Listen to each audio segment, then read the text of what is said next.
Bonjour tout le monde. Voici donc la deuxième partie sur l'introduction de supraconscience. La première partie, je l'avais faite il y a environ 2 semaines, et cela pour remplacer la version que j'avais faite avec une voix numérique, qui date d'1 an, 1 an et demi, et plusieurs personnes n'avaient pas aimé ça. Puis c'est vrai, j'avoue qu'une voix numérique, ça se compare pas avec une voix réelle. La voix réelle, ça demeure quand même plus vibratoire. Alors, nous allons parler de la transmutation de l'ego. Pour accéder à un niveau de conscience nous permettant de percevoir la réalité avec intelligence, l'ego doit être absolument transmuté. Il ne s'agit aucunement de détruire l'ego, comme certains le préconisent, car il demeure la mesure de direction dans notre cheminement individuel. Sans l'ego, l'humain ne posséderait pas cette individualité observatrice qui lui permet d'interpréter ce qu'il pense être. Car l'ego pense qu'il est, mais cette pensée est absolument nécessaire pour que l'esprit, s'incarnant dans la matière, analyse ses conditions existentielles. Exemple. Si on envoie une sonde sur Mars, on voudra explorer cet univers inconnu et en recueillir les précieuses informations. Alors l'ego est la sonde de l'esprit, mais il n'est pas l'esprit. Donc, là, toute l'illusion d'être sans vraiment être. Le problème de l'ego n'est pas de penser, mais de penser être ce qu'il n'est pas. Car l'ego n'est que mémoire condensée. Et plus que l'ego pense qu'il est, et moins qu'il sera dans son identité réelle. Là est la différence.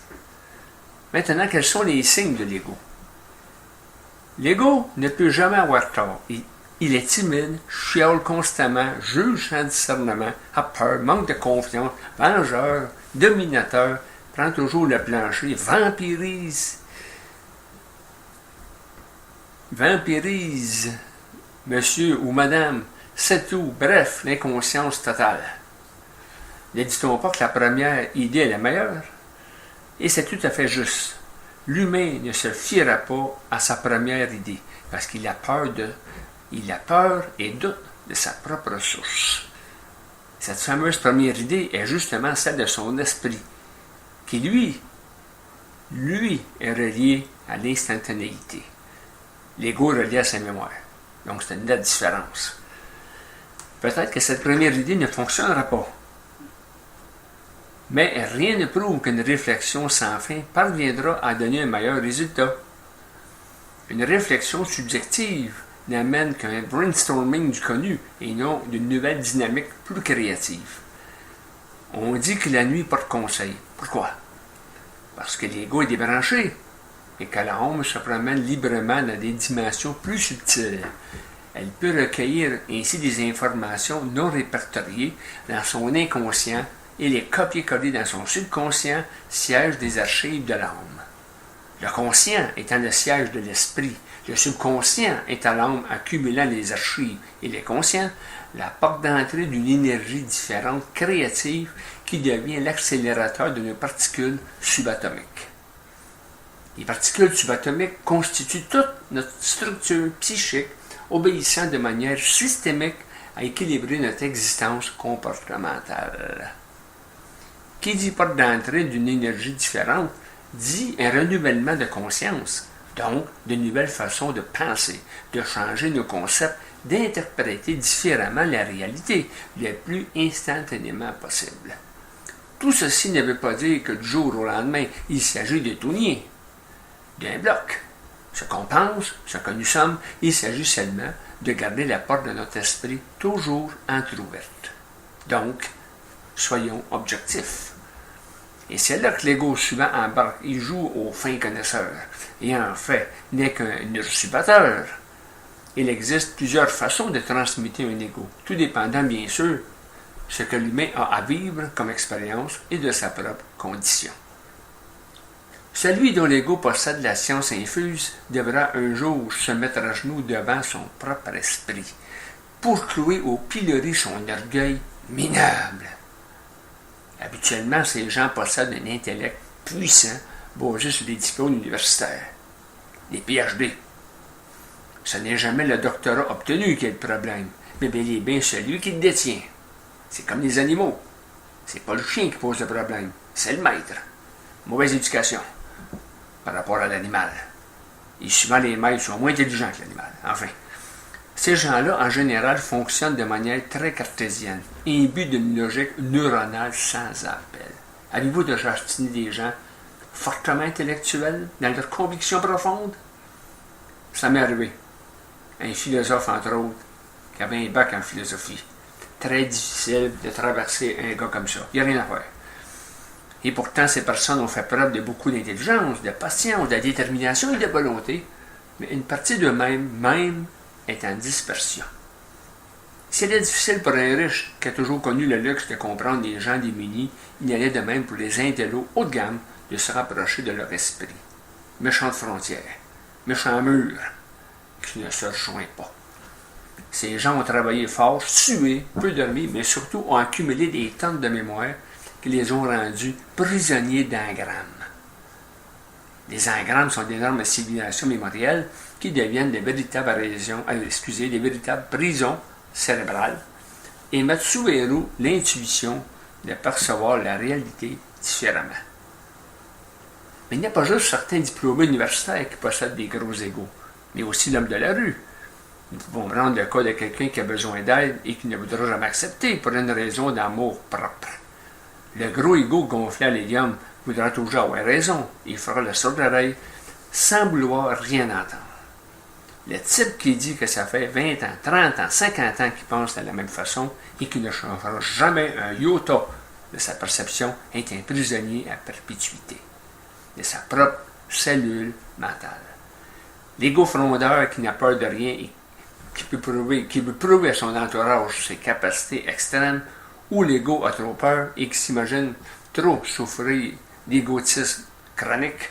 L'ego se compare, l'ego fait chier, l'ego calomnie, l'ego est borné, l'ego se vante, l'ego manipule, l'ego croit, mais l'ego est un vide total, une coquille vide.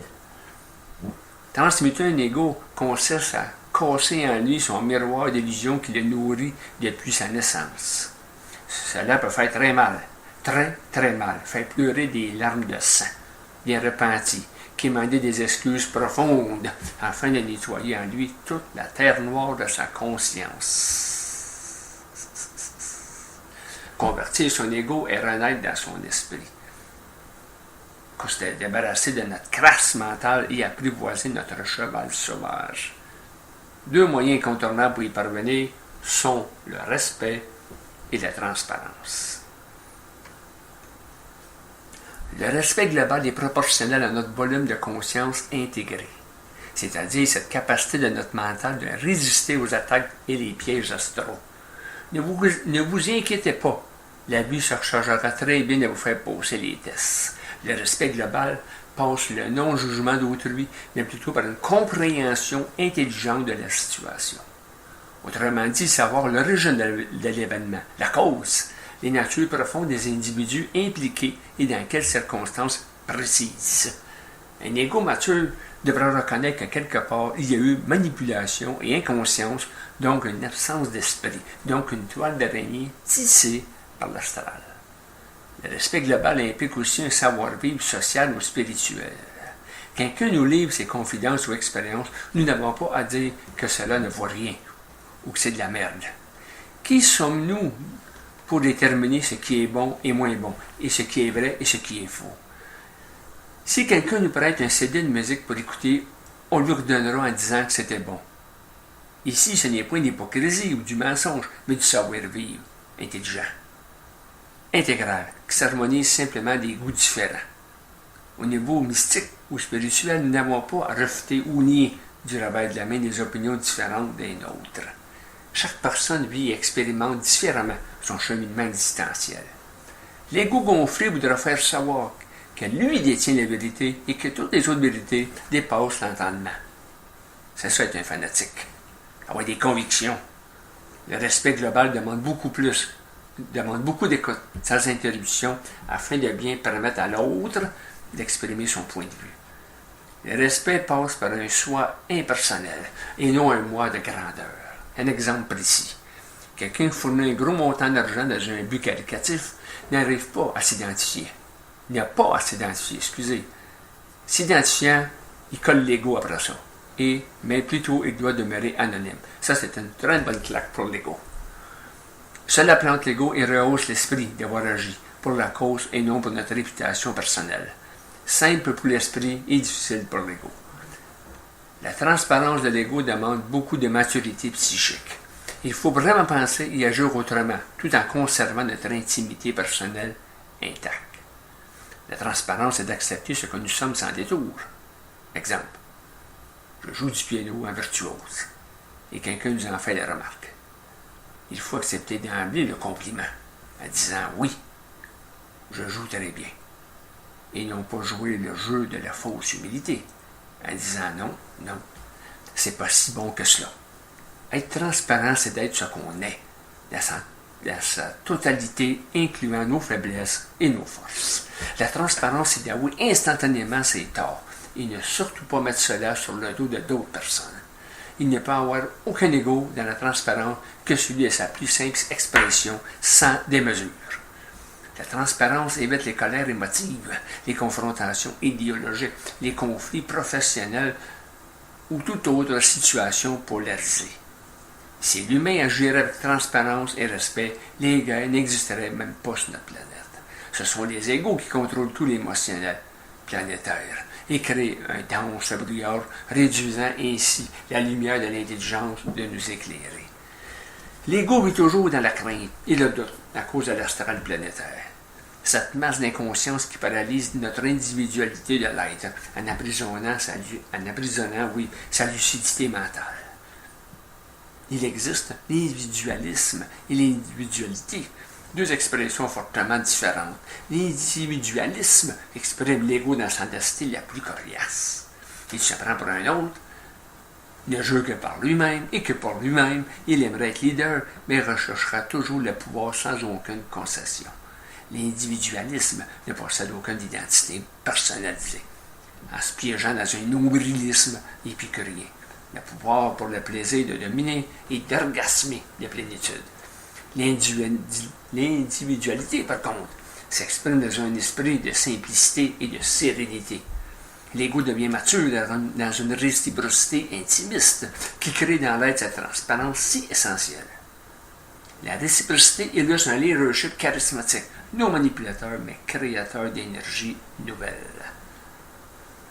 L'individualité préconise cet ego capable de s'auto-scruter instantanément et respecter autour de lui une harmonie collective. Individualité égale centre de gravité, conservant un équilibre entre l'intelligence créative et les besoins de l'instruction collective. Autant dans la matière que le développement de conscience, l'individualité crée cette synergie nécessaire pour faire avancer les choses. La transmutation de l'ego n'est pas la destruction de l'être, mais la naissance de sa conscience. Alors voilà, mes chers amis, c'est la dernière partie de l'introduction de Supraconscience. J'espère que ça vous a plu. Et n'hésitez pas à m'écrire sur YouTube ou de venir vous inscrire, si vous ne l'êtes pas, sur Facebook. Et puis, me rentrer dans vos contacts, Sergio Poirier. Et ainsi, je vous inscrirai dans mon groupe supramental, le buffet supramental. Alors, je vous laisse là-dessus et je vous dis, prenez soin de vous et à une prochaine.